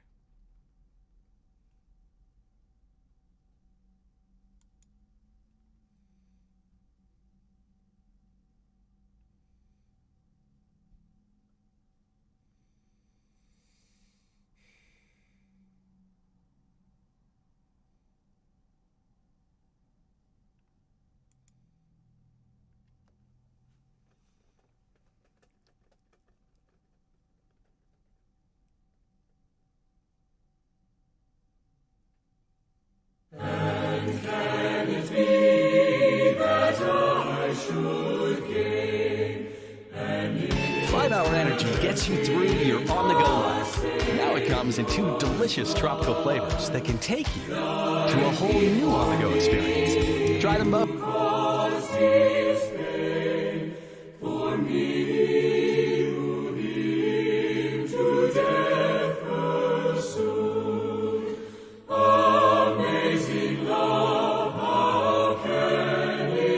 Okay, Jenna says, hello, I have another question. If a person wants their child to have a great time to go on a trip somewhere for being good all the time, is it okay to go to a theme park as long as it doesn't have anything to do with magic or animal characters that have spirits and then they can talk? And is it a sin to even ride a roller? No, it's not a sin to ride a roller coaster. No, I think there's parks and places you can go to that don't have those type of things. I would stay away from Disney just because I don't support Disney and I think they're wicked as hell. But anyway,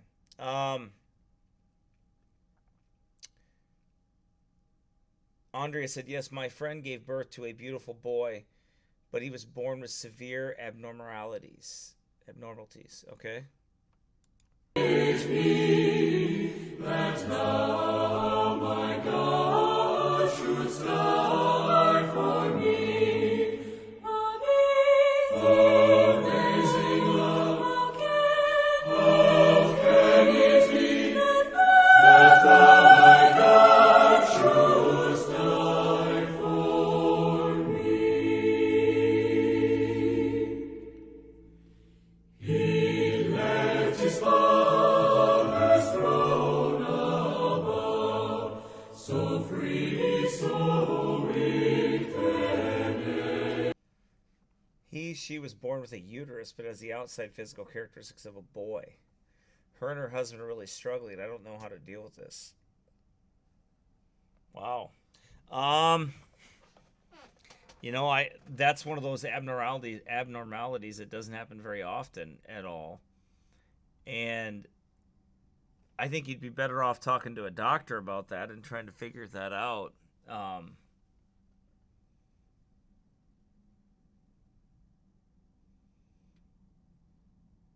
I haven't heard that happen very much, so I'm not sure about that.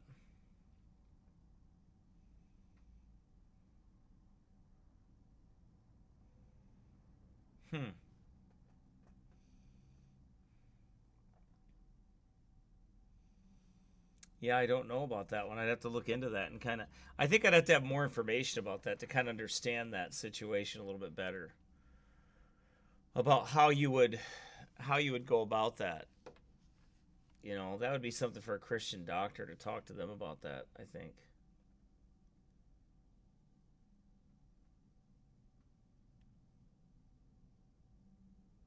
Oh, brother. There's always got to be a dum-dum in the mix.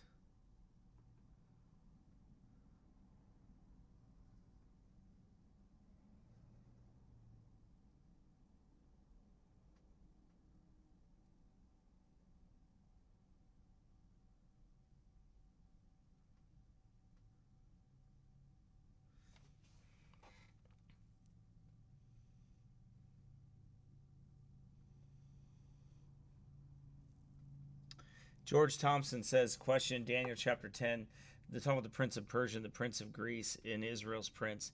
Yes, I believe each nation, or I think either each nation or territory has different princes or angels over them. So, yes. I think they could find out right through genetic testing what exactly the child is, from that standpoint. So I think that's what I would recommend them do.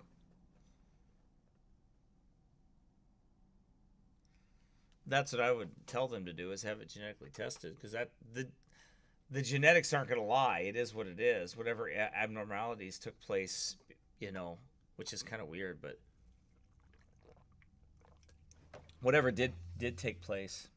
I just answered your question, Jenna.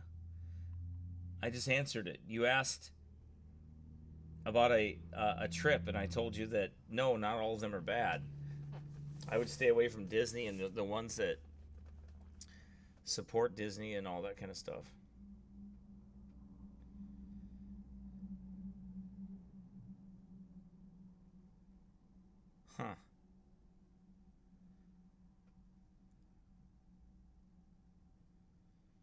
Yeah, I don't know. That's kind of weird.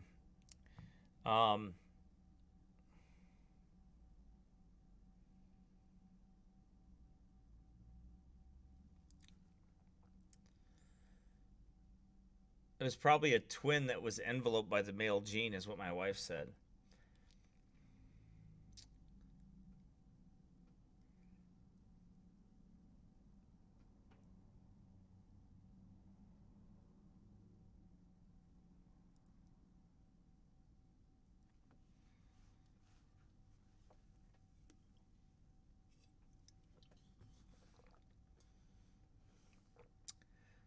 How are you being persecuted from coming to my channel?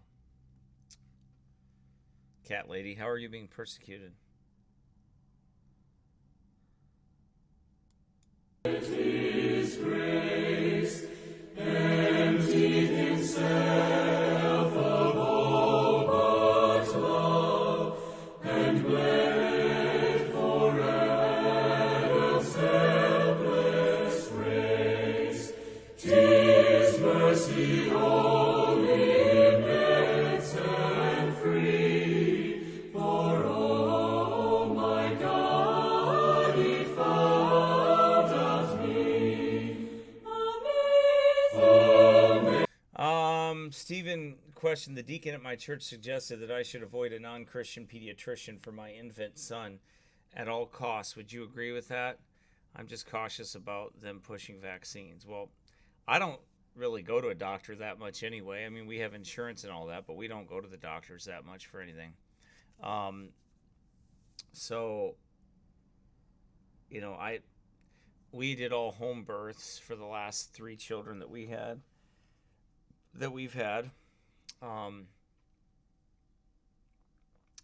So we don't really do a whole lot of that, and they've never had any vaccines. But there are pediatricians out there that aren't necessarily Christians.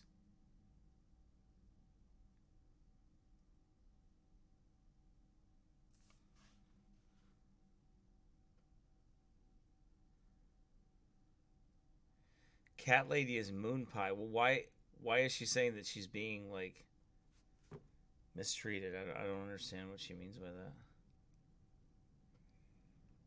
that. Why do they have like 2 different names on here or what? I don't know.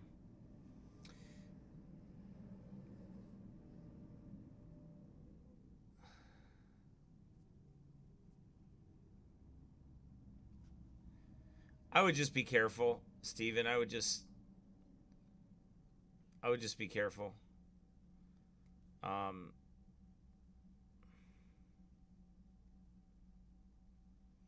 Any sermon recommendations for Be Separate? Yeah, I've got a bunch of them. A bunch of them. Just type in separation and go to my sermon audio page and you'll find all that there.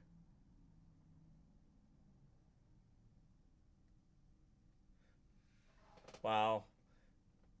Mike, is there like a bunch of trolls coming on here or what?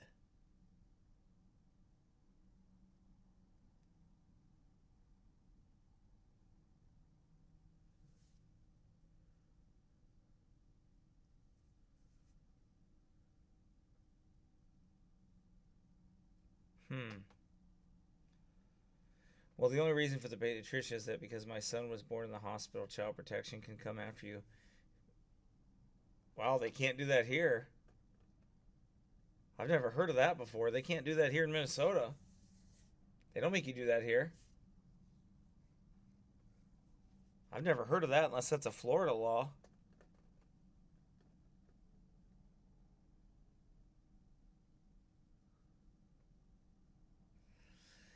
My wife said, Andrea, that the doctor would say it's parasitic.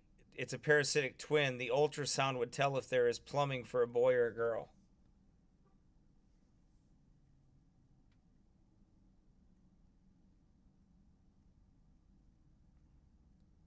So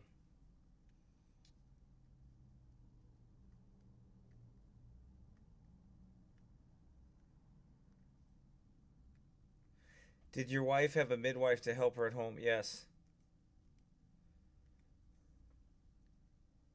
Yep, we have a midwife.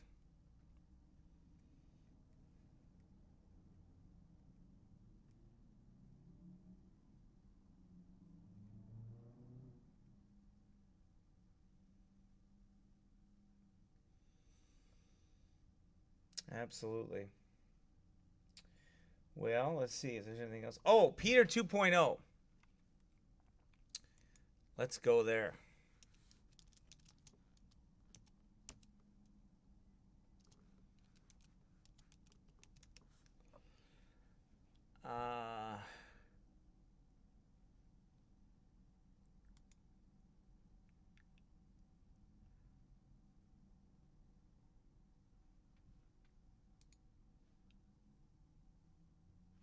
Here's his Twitter page right here. Okay, this is an update on Peter 2.0.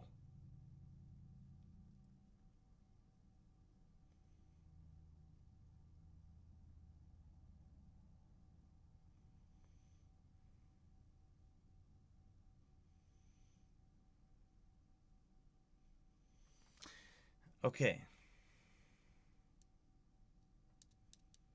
No, I've never heard of that before, but I don't know. You have to research it in your state, Stephen.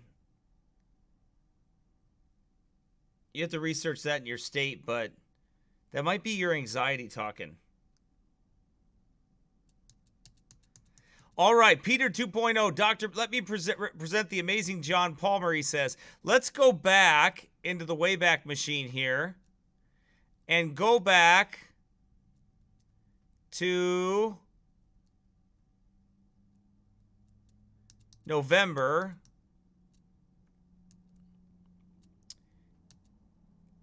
Let's see.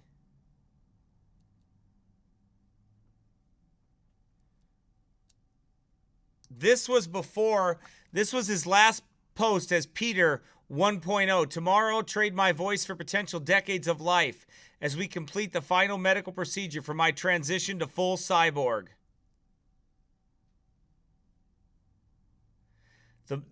The month I was told statistically I would be dead. I'm not dying, I'm transforming. Oh, how I love science.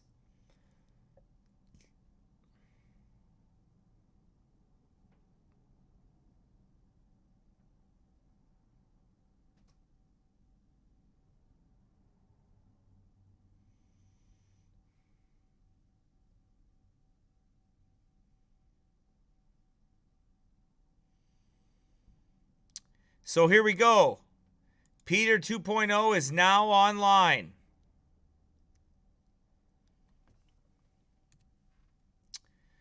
Just home from 24 days in intensive care. All medical procedures now complete and a huge success. My mini ventilator keeping me breathing is a lot quieter than Darth Vader's. All speech is synthetic, but at last sounds like me again. Long research road ahead, but in great spirits.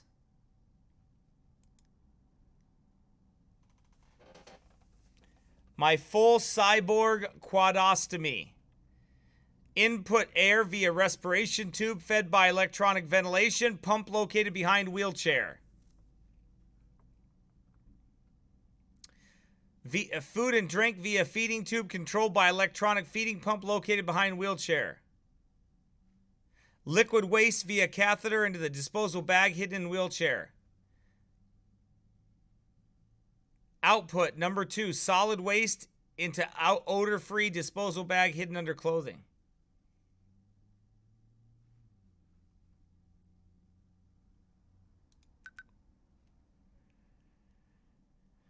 Now replumbed as a cyborg. 4 tubes will keep me alive long after I become fully paralyzed. Apart from my eyes, which will still move, my body's sole function will then be to sustain my brain. This first transition has not been so much based on medical science as engineering.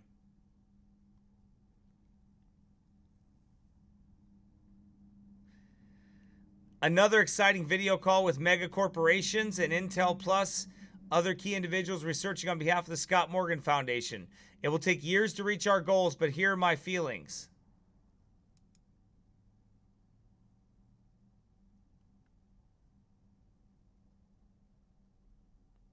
I'm not dying, I'm transforming.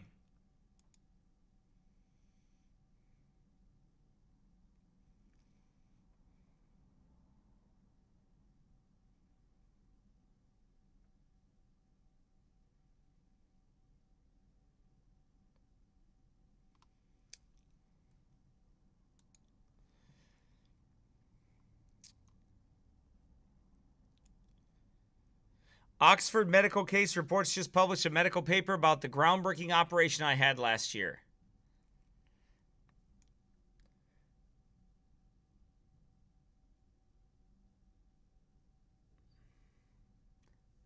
We all deserve the right to thrive, he said.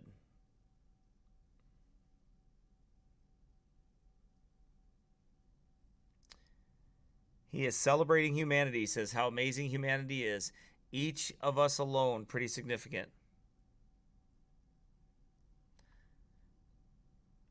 Boy, is that ever weird looking. Man, is he ever spooky looking. You look inside of it, you wonder what's like it's dead.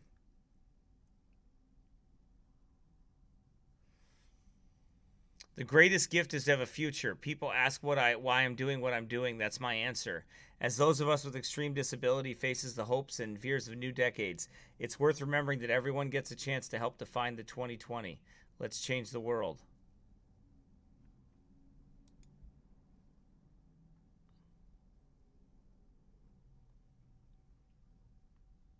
So, as he fully transitions into that, that's what he's doing.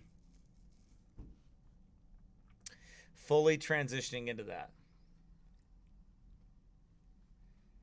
So, doesn't talk a lot about it as far as how it practically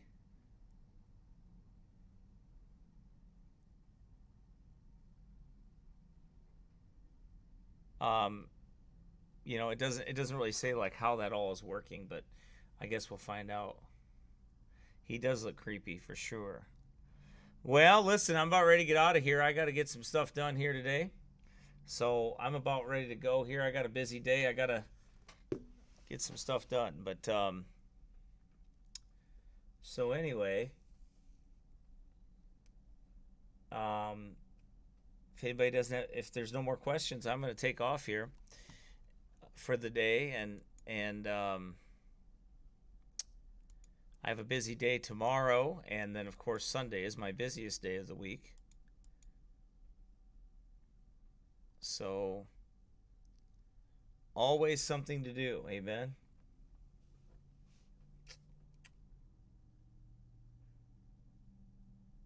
Yeah, terrible.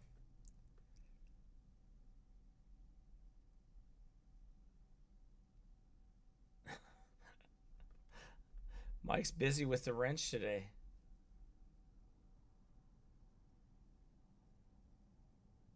Yeah, the guy does look scary. He looks as scary as a no-eyed law and a flat earth mixed with a tranny. That guy truly is a tranny.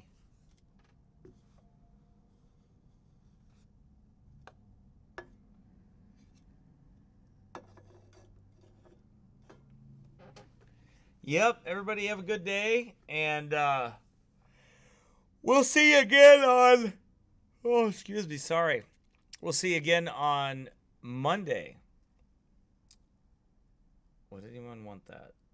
Ugh, no. Mike C. By the way, thank you for those that have sent in gifts and given to the ministry. It's much needed. I appreciate it. It's a blessing. It's a big help. We always come around the first of the month. We always have a ton of bills due. It's just everything for the ministry just kind of comes due. So I'm thankful that folks give and send checks and send PayPal and stuff like that to be a blessing to us. And I really do appreciate that. Thank you for thinking of us. For sure. But anyway, God bless you all, and we will talk to you very, very soon on Monday, Lord willing. And tomorrow Sunday I'll be preaching again Psalm 23 verse 1, the second part of verse 1. We'll be continuing with the keeping of kids, and this week we're going to deal with the rod of correction. Proper use of the rod. We're going to deal with that. And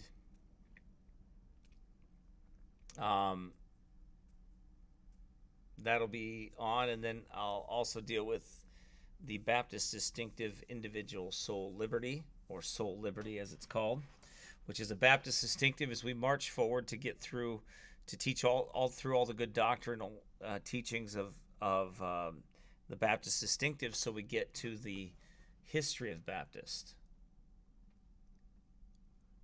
So look forward to that.